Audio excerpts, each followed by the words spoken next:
Hey everyone, Chris here. Hope you're doing good.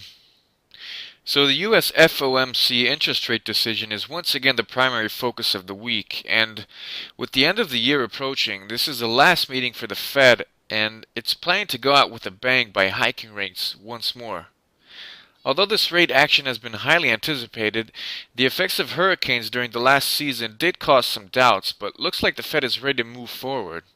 Currently, a 25 basis point interest raise is priced in, so it's important to pay more attention to what rhetoric the Fed is using, what interest raises they're planning next year, how they see the U.S. economy, etc.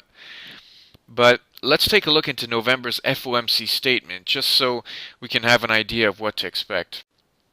I quote, "Information received since the Federal Open Market Committee met in September indicates that the labor market has continued to strengthen and that economic activity has been rising at a solid rate despite hurricane-related disruptions, revised from rising moderately. Although the hurricanes caused a drop in payroll employment in September, the unemployment rate declined further, revised from job gains have remained solid in recent months and the unemployment rate has stayed low.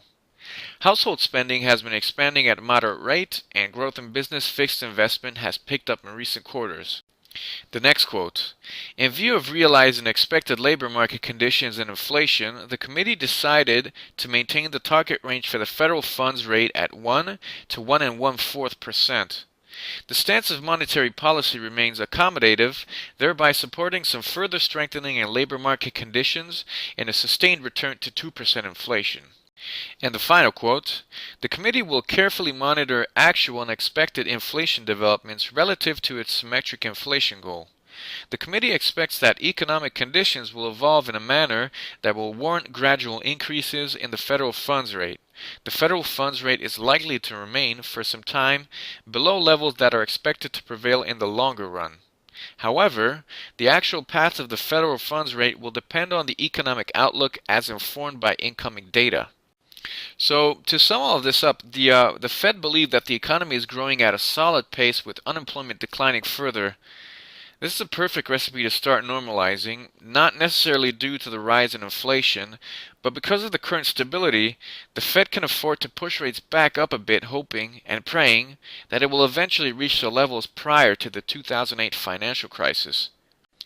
Obviously, we should see some USD strength and support leading up to this release, but I don't expect to see more support on the USD as traders will have to take profits, but overall the market should remain consistent. I would stay away from the market unless we get a 50 basis point hike or no hike, which are surprises and a shock to the current sentiment. So I hope you all found this video useful, and stay tuned for more content on livedaytrade.com. Until next time, take care. Bye-bye.